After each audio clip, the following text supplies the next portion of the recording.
बिस्मिल्लाहिर्रहमानिर्रहीम। अस्सलाम वालेकुम। आज हम ईमान अफरोज़ वाक़े पर बात करने जा रहे हैं। खाने काबा में फरिश्तों की ऊंची आवाज़ में तिलावत। आसमान से अचानक आवाज़ आने लगी और तवाफ़ रोक दिया गया। खाने काबा की अज़मत और उसके फ़ज़ाइल को तो हर मुसलमान दिल की गहराइयों से तस्लीम करता है, मगर इस तरह के हैरत अंगेज़ वाक़यात हमारे ईमान को मज़ीद मजबूत कर देते हैं। प्यारे दोस्तों, सबसे पहले बात करते हैं खाने काबा की अज़मत और फरिश्तों का उसके साथ क्या ताल्लुक़ है। रिवायात में आता है कि सबसे पहले अल्लाह ताला ने फरिश्तों के लिए एक मकाम बनाया जिसे बैतुल मामूर कहा जाता है। यह आसमानों में अल्लाह के अर्श के करीब वाक़ है और खाने काबा की सीध में है।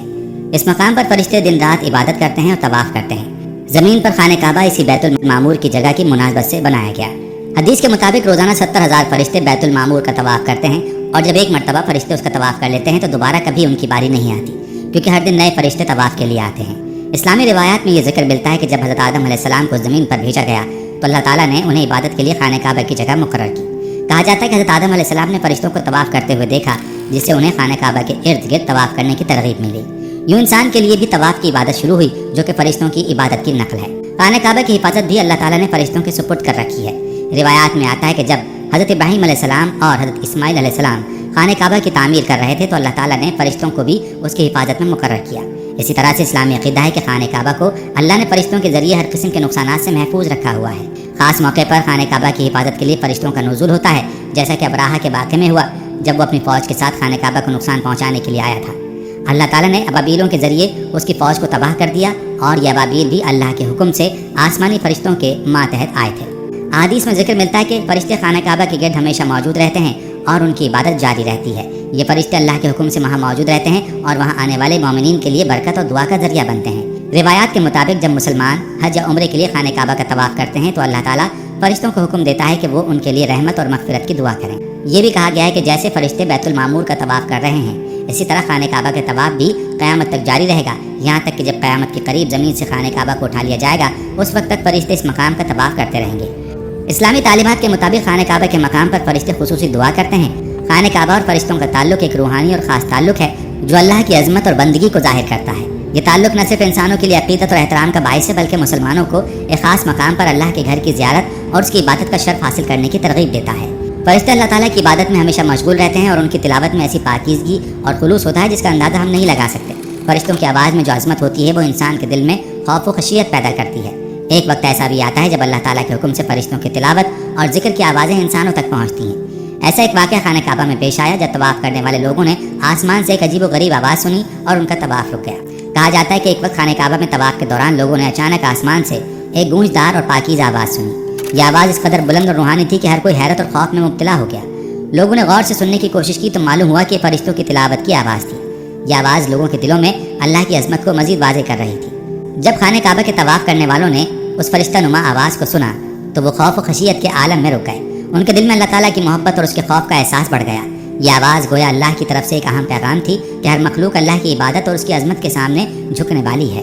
लोगों ने उस आवाज़ को सुना और उनके दिलों पर ऐसा असर हुआ कि वो बेइख्तियार अल्लाह की तस्बीह करने लगे और खाना काबा के गिर्द गिर्द सजदे में गिर गए। फरिश्तों की इस तिलावत में ख़ास रूहानियत और पाकीज़गी थी जो कि इंसान को आजिज़ इंकिसारी के साथ अल्लाह के सामने झुका देती है।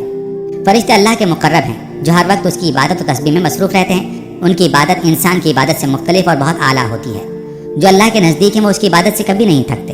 अल्लाह ताला ने कुरान में फरमाया, सूरह अंबिया, फरिश्ते हर वक्त अल्लाह की अज़मत में मशगूल और दिन रात उसी की तस्बीह करते रहते हैं। और जब इंसान उनकी तिलावत सुनता है तो उसके दिल में भी अल्लाह की मोहब्बत और उसके लिए आजिज़ी पैदा होती है। जब खाने काबा में मौजूद लोगों ने आसमान से आने वाली उस पाकीज़ आवाज़ को सुना तो उनके कदम खुद ब खुद रुक गए। उसकी एक वजह यह है कि उस वक्त इंसान का दिल अल्लाह की तरफ मुतवज्जे होता है और वो उसकी अज़मत के सामने आजिज़ी इंकिसारी के साथ झुक जाता है। फरिश्तों की इस तिलावत को सुनना एक ऐसा वाक़या था जिसने लोगों के दिलों को रूहानी तौर पर भर दिया था और उन्हें ये याद दहानी कराई कि दुनिया की हर चीज़ अल्लाह के इख्तियार में है। खाने काबा अल्लाह ताला की तरफ से ज़मीन पर एक ऐसा मरकज़ है जहाँ हर वक्त अल्लाह की रहमतें नाजिल होती हैं। फरिश्ते इस मकाम के गिर्द हमेशा मौजूद रहते हैं और इनका तवाफ़ और तस्बीह उस जगह की अज़मत में इजाफा करती है। फरिश्ते एक ऐसी मखलूक हैं जो बग़ैर किसी इरादे के अल्लाह की इबादत में मशगूल रहते हैं। खाने काबा के इर्द गिर्द फरिश्तों का ये तवाफ़ इंसान को ये सबक देता है कि अल्लाह के हुज़ूर झुकने में ही उसकी असल अज़मत और कामयाबी है। खाने काबा का रूहानी मुकाम, खाने काबा को अल्लाह ताला का पहला घर कहा जाता है जो दुनिया में अल्लाह की इबादत के लिए बनाया गया। यह मुसलमानों के क़िबले का मकाम है और पूरी दुनिया के मुसलमान नमाज में रुख खाने काबा की जानिब करते हैं। खाने काबा की रूहानियत और उसके मकाम के बारे में कुरान और हदीस में वाज़ेह अहकामात और रिवायात मिलती हैं। कुरान मजीद में अल्लाह ताला फरमाते हैं, بے شک سب سے پہلا گھر جو لوگوں کے لیے مقرر کیا گیا وہ وہی ہے جو مکہ میں ہے، برکت والا ہے اور سارے جہانوں کے لیے ہدایت ہے۔ یہ آیت خانہ کعبہ کی عظمت اور اس کے روحانی مقام کو ظاہر کرتی ہے کہ یہ اللہ تعالیٰ کے نزدیک پہلا اور مقدس مقام ہے۔ خانہ کعبہ کی طرف رخ کر کے نماز پڑھنے کا حکم دنیا بھر کے مسلمانوں کو ایک لڑی میں پرو دیتا ہے، چاہے مسلمان دنیا کے کسی بھی کونے میں ہو، وہ خانہ کعبہ کی طرف رخ کر کے اللہ کی عبادت کرتے ہیں۔ یہ اتحاد کی ایک عظیم علامت ہے اور روحانی لحاظ سے مسلمانوں کے دلوں میں خانہ کعبہ کی محبت کو مزید مضبوط کرتا ہے۔ خانہ کعبہ کا طواف دراصل اس سنت کی پیروی ہے جو فرشتے عرش کے قریب البیت المعمور کا طواف کر کے کرتے ہیں۔ مسلمان حج اور عمرے کے دوران خانہ کعبہ کا طواف کرتے ہیں اور یہ ایک عظیم روحانی عمل ہے جس کے ذریعے مسلمان اللہ کے قریب ہونے کی کوشش کرتے ہیں۔ یہ طواف ایک روحانی کیفیت کو پیدا کرتا ہے جس سے دل کی سختی ختم ہوتی ہے اور انسان میں عاجزی پیدا ہوتی ہے۔ خانہ کعبہ اور اس کے ارد گرد کے مقام کو دعاؤں کی قبولیت کی جگہ سمجھا جاتا ہے۔ مسلمانوں کا ایمان ہے کہ خانہ کعبہ کے قریب مانگی گئی دعائیں اللہ کے حضور جلد قبول ہوتی ہیں۔ یہ مقام اللہ کی رحمتوں اور برکتوں کا مرکز ہے۔ حرم مکی میں نماز اور عبادت کا اجر بہت زیادہ ہے۔ حدیث میں ہے کہ خانہ کعبہ میں ایک نماز پڑھنے کا ثواب 1,00,000 نمازوں کے برابر ہے۔ یہ واقعہ ہم سب کے لیے ایک پیغام ہے کہ اللہ تعالیٰ کی عظمت اور اس کی قدرت کا احساس دل میں رکھیں۔ خانہ کعبہ کی زیارت ایک عظیم نعمت ہے اور اس میں اللہ کے سامنے عاجزی و انکساری کے ساتھ کھڑے ہونا ایمان کو مضبوط کرتا ہے۔ فرشتوں کی تلاوت کی آواز نے طواف کرنے والوں کو یہ یاد دلایا کہ یہ زمین و آسمان ہر چیز اللہ کی تخلیق اور اس کے حکم کے تحت ہے۔ انسان کو چاہیے کہ وہ اللہ کی عظمت کا احترام کرے اور اپنی عبادت میں خوشی و خضوع اختیار کرے۔ اللہ تعالیٰ نے اس دنیا اور آخرت میں بے شمار نشانیوں کو ہماری ہدایت کے لیے رکھا ہے۔ فرشتوں کی تلاوت اور ان کی عبادت کا یہ واقعہ ہمیں یہ سبق دیتا ہے کہ ہم اللہ تعالیٰ کی طرف رجوع کریں اور اس کی بندگی میں اپنے دل کو لگائیں۔ خانہ کعبہ کی عظمت میں فرشتے بھی اللہ کے ذکر میں مصروف رہتے ہیں اور ان کی آواز بھی ہمیں اللہ کی طرف متوجہ کرتی ہے۔ اللہ تعالیٰ ہمیں دین کی سمجھ اور اس کے تقاضوں پر عمل کرنے کی توفیق عطا فرمائے۔